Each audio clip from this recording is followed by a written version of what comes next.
Audio Jungle.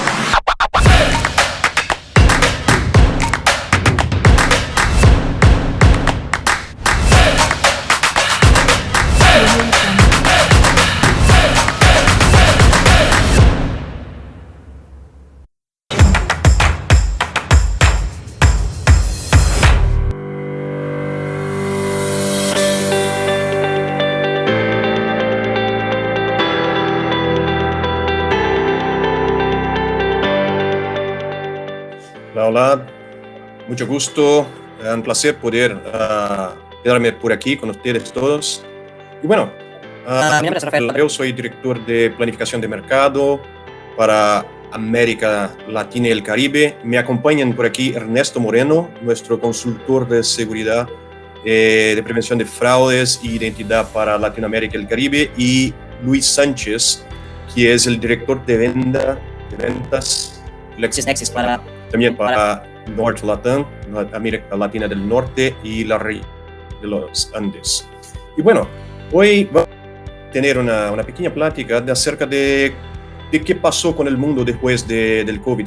Yo sé que todos ya estamos llenos de escuchar y todo, pero es interesante conocer un poquito más acerca de cuáles fueron los cambios que los consumidores digitales tuvieron después de la pandemia.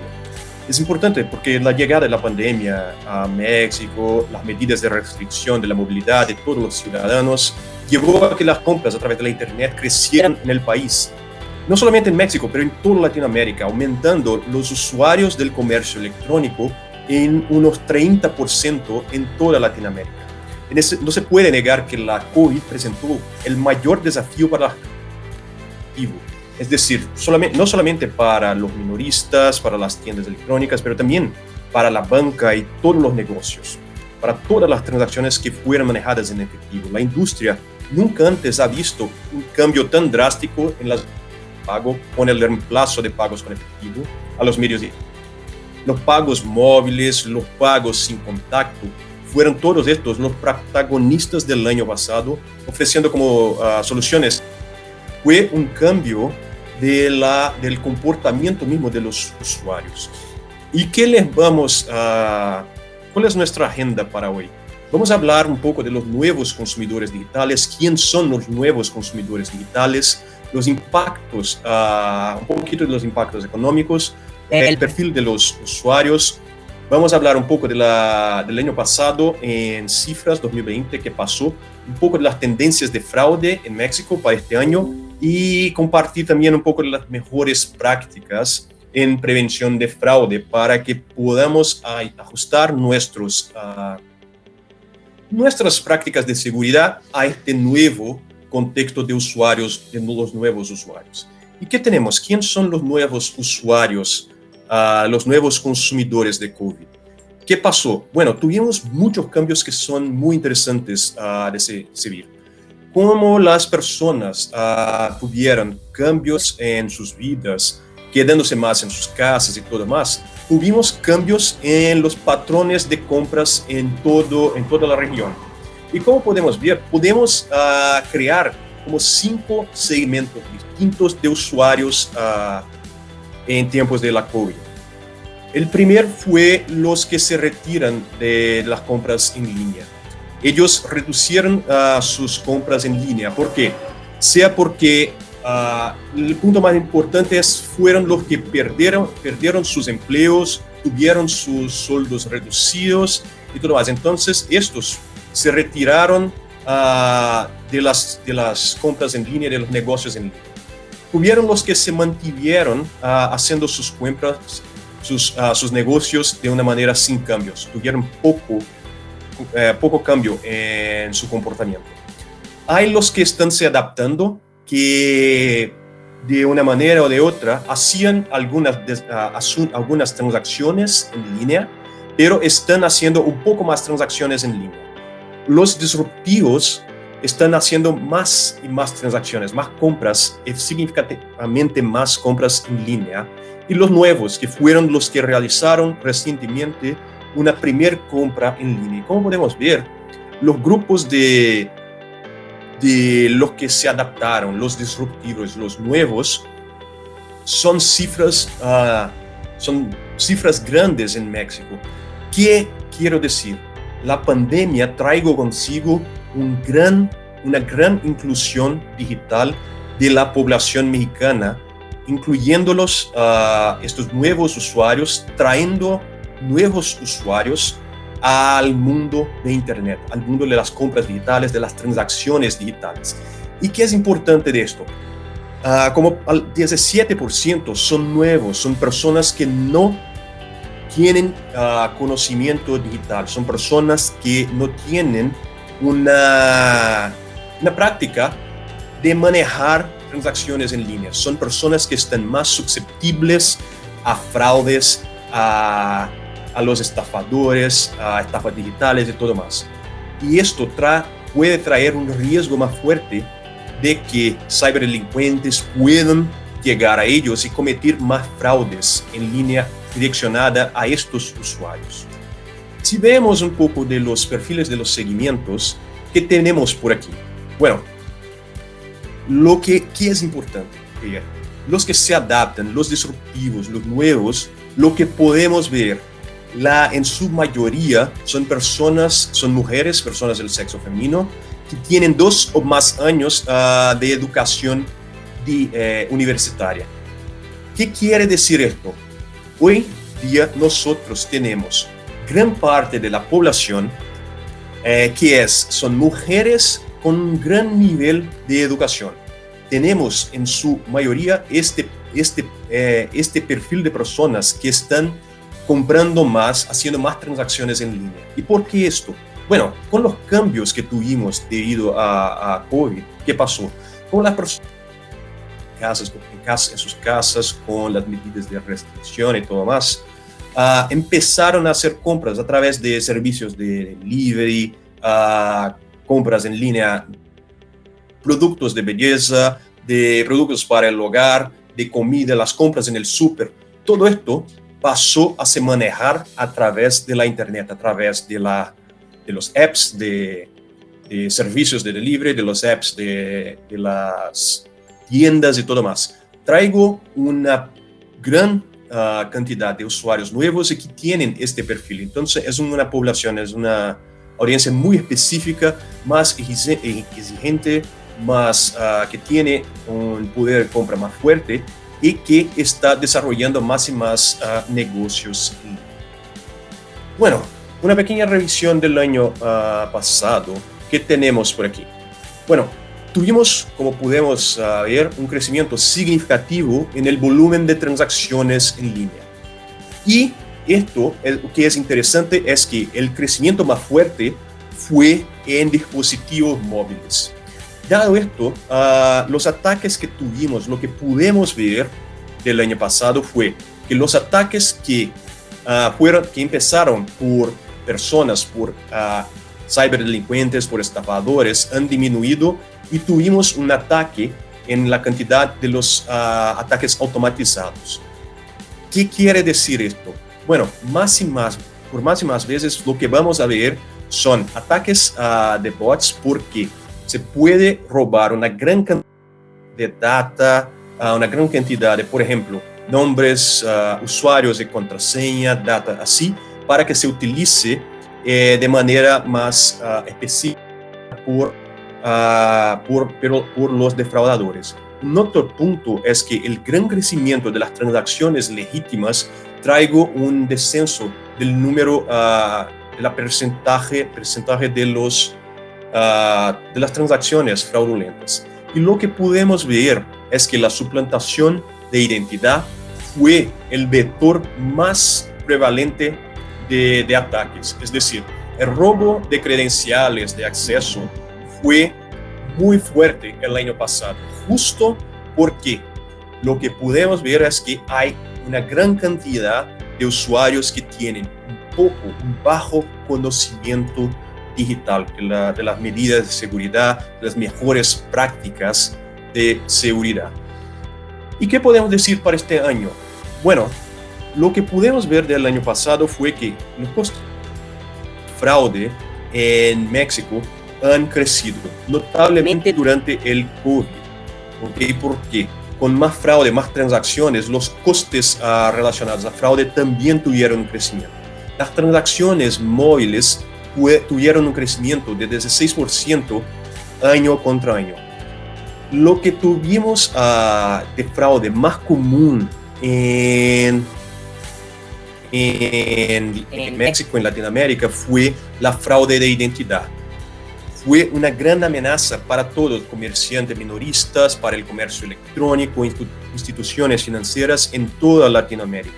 La suplantación de identidad, el robo de credenciales fue el fraude predominante del año pasado. Y todos los negocios de LATAM pueden reducir sus costos, sus riesgos de fraude, integrando las mejores prácticas de seguridad si pueden enfocarse en una solución que es basada en múltiples capas. ¿Okay? Porque lo que podemos ver, la suplantación de identidad es un método más sencillo de fraudes. Entonces, si emplea un enfoque de este tipo, puedes protegerse de una manera bien efectiva. Bueno, ¿cómo fue el comportamiento de los estafadores? No es una sorpresa que tuvimos un cambio en dirección a los canales digitales, como los navegadores, los canales móviles, y las transacciones de la COVID empezaron más fuerte por allá. Mientras el mobile commerce creció, estuvo creciendo todos los años pasados en Latinoamérica como un todo, se aceleró más fuerte durante el año pasado. Entonces, todo ese crecimiento en transacciones digitales se llevó a una utilización más fuerte de billeteras digitales, de métodos de pago sin contacto y todo más. Las transacciones mobile están contribuyendo para crecer las fraudes direccionadas a e-commerce. Y estos minoristas son más afectados por este tipo de fraude. El porcentaje de los costos de fraude que son atribuidos al canal digital crecieron muy fuerte en algunos mercados como México, Colombia y Argentina. Y son más fuertes como en términos de contracargos en Brasil, Chile y Colombia. El crecimiento del uso de las billeteras digitales, de los seguimientos, está alineado con el percentual de fraude, de los costos de fraude que son atribuidos a estos métodos de pago. El segundo punto fue el aumento de la accesibilidad de los estafadores a los datos de consumidores, de los consumidores. Entonces, ¿qué podemos ver? En toda la América, casi la mitad de los líderes de seguridad dijeron que los incidentes de seguridad habían afectado todos los registros de clientes. Tuvimos muchos casos en todo el mundo que son de redes de estafadores que están utilizando data robada de un país, utilizando en otro país, creando cuentas, utilizándose de tarjetas de crédito robadas para hacer verificaciones de data y pruebas de acceso a servicios, que es muy común hoy día.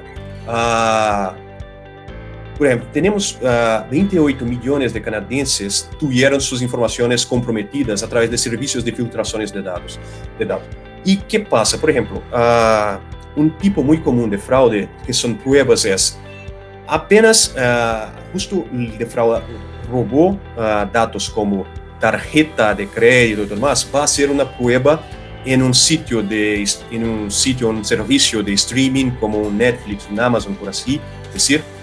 Hace una prueba de la tarjeta que fue robada junto con la data del usuario para después manejar una fraude en un sitio en una tienda online.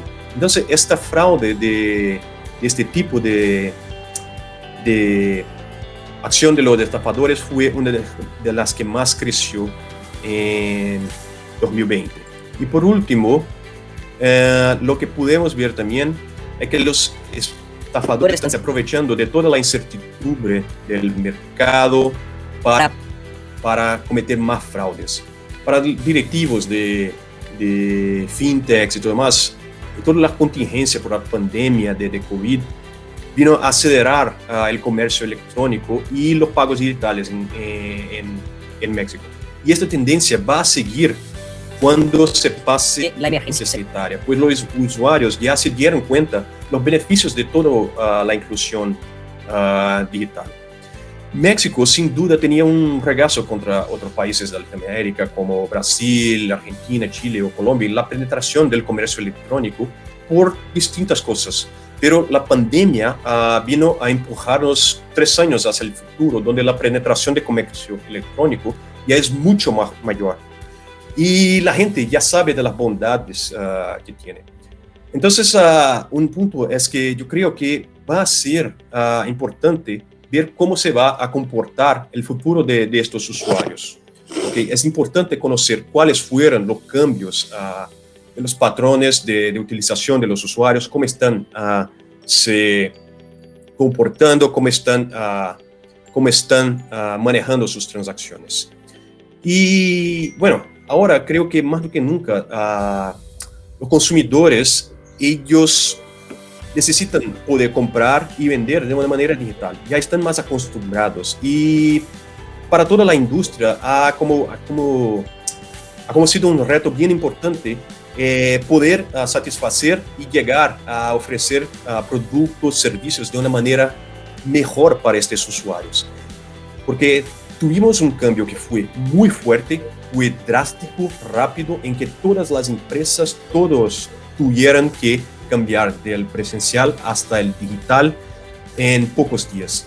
Y ahora que ya estamos más acostumbrados y todo, lo que pudimos ver, el fraude creció, la utilización creció y todo más creció. Y entonces ahora es hora de inversionar en mejores prácticas de seguridad, mejores prácticas de control para garantizar una mejor experiencia de utilización de los canales digitales a los usuarios. ¿Okay? Y bueno, ahora me gustaría llamar a Ernesto Moreno para que pueda platicar un poco acerca de algunas de las mejores prácticas de prevención de fraudes basado en todos estos cambios que pudimos ver. Bueno, Ernesto, ahora te toca a ti. Gracias, Rafa. Bueno, vamos a platicar un poquito de lo que hemos visto, de lo que nos platicó Rafa. Muy interesante. Muchas gracias. ¿Puedes ir a la siguiente lámina? Por favor. Bueno, pues, ¿qué tenemos? Hay varios desafíos, por lo que nos comentó Rafa. Se ha incrementado de forma exponencial el uso de los canales digitales y es difícil a veces tener un balance entre qué tanto estoy abierto a recibir operaciones o a generar mi mercado, abrir mi mercado a los canales digitales sin poner en riesgo a la compañía y a mis clientes. Esto es importante y tenemos aquí un simple journey de clientes, ¿sí? Algo genérico que vemos en la mayoría de compañías, tanto de comercio electrónico, quizá pudiera aplicar algunas fintech, pero generalmente tenemos una apertura de cuentas, tenemos algo para recordar nuestra contraseña, por supuesto un login si es que tenemos una aplicación o una página, podemos actualizar nuestros datos, nuestras direcciones de entrega, algunas otras, ¿no? Hay muchas compañías que nos ofrecen algunos otros servicios como compra de tiempo aire, viajes, y hay infinidad ahora de opciones. Y ahora, bueno, pues es complicado, se ha vuelto complicado el decidir qué productos ofrezco, ¿sí? Cómo es que me defiendo de estos defraudadores, de estos ataques, en qué punto puedo ser más o menos vulnerable y cómo protejo a mis clientes. Por ejemplo, en la parte de onboarding, cuando generamos cuentas, y nos lo comentaba Rafa, tenemos graves problemas en México y en Latinoamérica en general sobre account takeover, sobre sustitución de identidad, sobre phishing y demás, ¿no? Entonces, aquí tenemos, por ejemplo, ese tipo de problemas, donde la suplantación de identidad, la fabricación de cuentas, el fraude en primera persona, el fraude de terceras personas, pues es una constante que hemos visto durante todo el 2020. Todo el panorama que si bien nos ha adelantado 3 años, como lo comentaba Rafael, en cuanto al uso de los canales digitales, pues también le abrió la puerta a muchos defraudadores que están vulnerando nuestros sistemas o buscando la manera de sacar provecho. ¿Puedes ir a la siguiente lámina, Rafa, por favor? Gracias. Ahora, ya si cubrimos la parte de onboarding, ¿sí? Tenemos otros puntos de ataque. Bueno, pues la gente ya tiene su cuenta, ¿no? Nuestros consumidores ya tienen su cuenta abierta.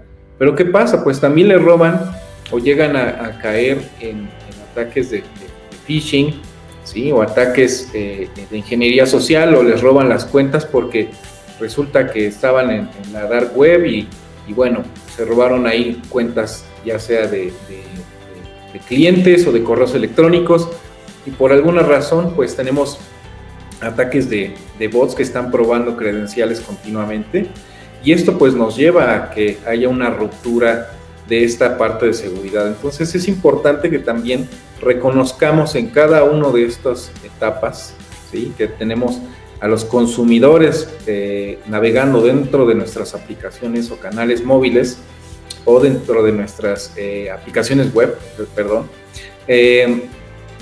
identificar qué tipo de riesgos están corriendo, qué apetito de riesgo tengo yo como compañía y cómo voy a atacarlo. Es importante que entendamos si son puntos de interacción, ¿sí? Pero también pueden ser vectores de ataque en cualquier momento. Adelante, Rafa, por favor, en la siguiente lámina. Muchas gracias.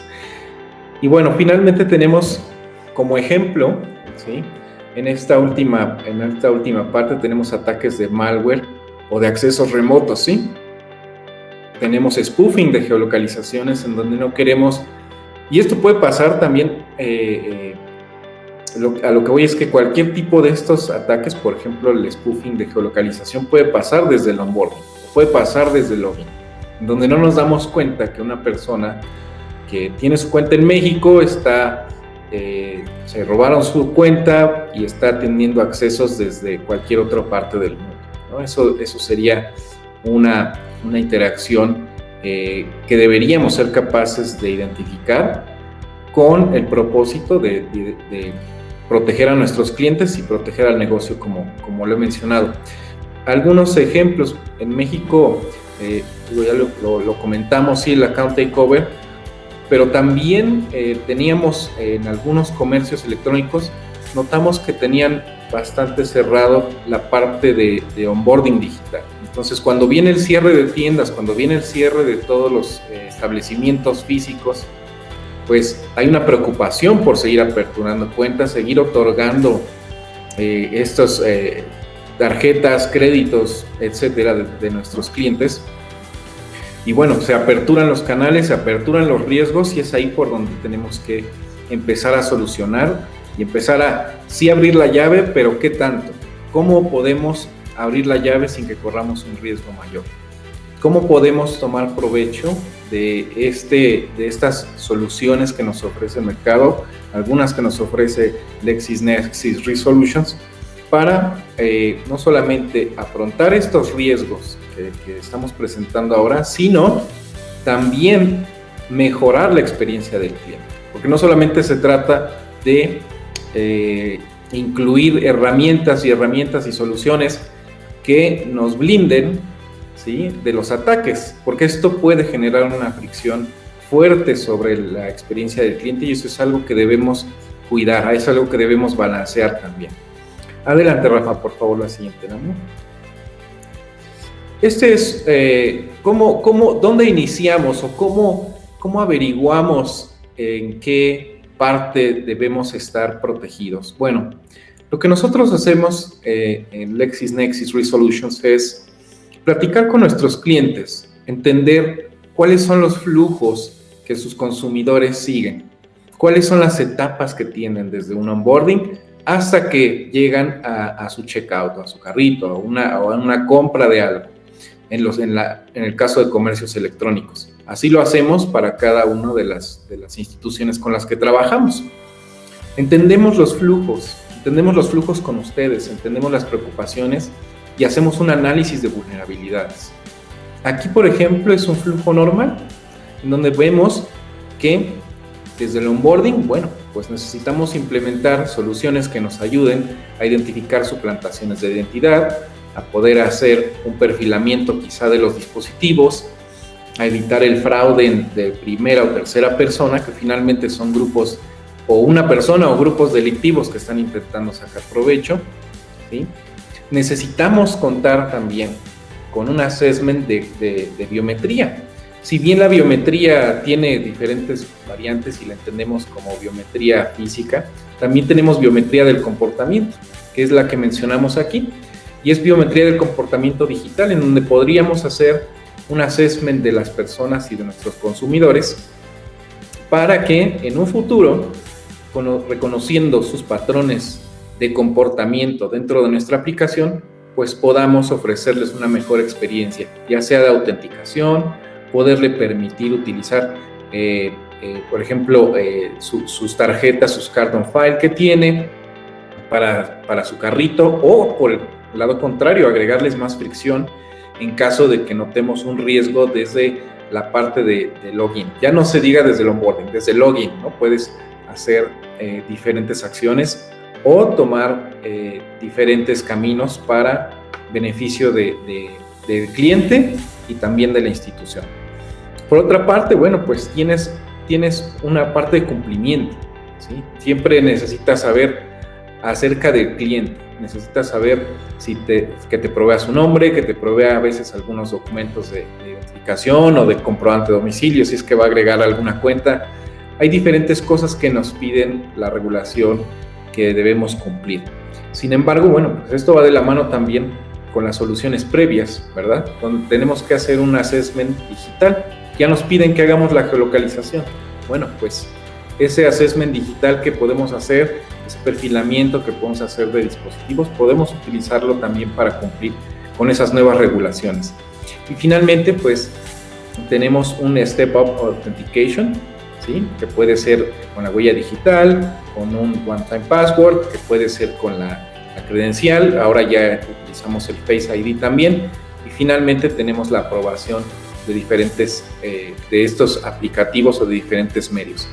Como lo mencioné, esto podemos utilizarlo sí en el onboarding, podemos utilizarlo también en las diferentes etapas que vimos anteriormente. No es algo que hagamos un assessment de los perfilamientos de los dispositivos, que conozcamos al cliente desde la apertura de la cuenta y después en el login y ya nos olvidamos de él. Tenemos que acompañarlo, ¿no? Tenemos que ver que desde el login no haya problemas, pero también cuando hace cambios en sus cuentas, qué tipo de cuentas está agregando, desde qué lugar está agregando estas cuentas, si hacen match o hacen sentido con la información que nos había provisto anteriormente. Todo esto es parte del assessment que hacemos. Y ahora, bueno, pues voy a platicarles un poquito de cuáles son los que vemos nosotros que son las mejores prácticas. Por favor, puedes ir a la siguiente lámina, Rafa. Muchas gracias. Y bueno, como mejores prácticas o 3 consejos que nosotros les podemos dar contra el fraude, las tendencias que hemos visto y que nos ha platicado Rafa en esta sesión, pues es tener una vista 360 del cliente. Si bien esto nos lo indica la regulación, en tener un conocimiento 360 del cliente en cuanto a sus datos, aquí es una parte diferente, aquí es su comportamiento digital. ¿Qué tanto lo conocemos en el ámbito digital? Conocemos qué dispositivos utiliza, en qué geolocalizaciones se mueve, en qué redes se está conectando, si es un buen cliente en el ambiente digital o no lo es, y esto pues nos da una visión mucho más amplia de la que ya teníamos. Utilizar múltiples capas, siempre la defensa tiene que ser así, ¿no? Es como una cebolla, ¿no? Hay que tener diferentes capas.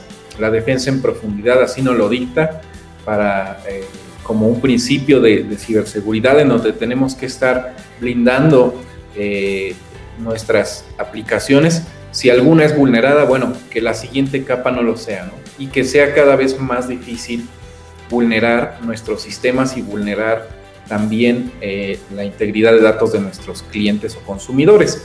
Esto no quiere decir que vayamos a implementar cientos de barreras o que vayamos a hacer muy difícil la interacción con nuestros consumidores, o que tengamos que implementar muchísimas soluciones. Eso no quiere decir que tengamos una defensa en profundidad, pero sí necesitamos integrar soluciones dentro de nuestros flujos que nos ofrezcan este tipo de capas múltiples, ¿sí? Se me ocurre que a lo mejor tengan perfilamiento, que a lo mejor tengan un honeypot para poder disuadir a los defraudadores, que dentro del perfilamiento tengan suficientes datos para identificar o para obstruir un ataque de un defraudador, que nos validen, por ejemplo, la geolocalización, la interacción y la velocidad de los consumidores, la biometría. Y esto hay diferentes soluciones. En LexisNexis Risk Solutions nosotros ofrecemos soluciones como esta, ¿no? Que de forma integral tienes un esquema de defensa en profundidad.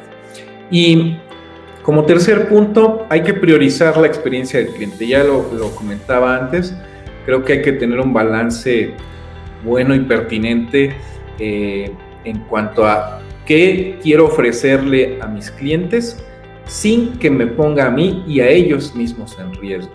Pero yo creo que la interacción de los canales digitales dio ese salto en el tiempo, ¿no? de avance, o nos vimos forzados a utilizar estas plataformas, y yo creo que ha llegado para quedarse. No creo que esto vaya a disminuir en los próximos años, y bueno, hay que estar pensando en la estrategia de cómo atraer a las abejas a la miel, al panal, para que consuman nuestros productos a través de nuestros canales, pero también dándoles un esquema de seguridad. Recordemos que la seguridad ya no es algo que va implícito, no es un nice to have, ahora es un diferenciador dentro de la industria, y los clientes que tienen seguramente una mala experiencia, y lo tenemos por ahí en algunas estadísticas, que tienen una mala experiencia, van a retirarse de nuestro canal digital, ¿no? Van a buscar alguna otra aplicación o alguna otra página, algún otro servicio que les ofrezca más seguridad, que les ofrezca una mejor experiencia, y bueno, ahí es importante que tengamos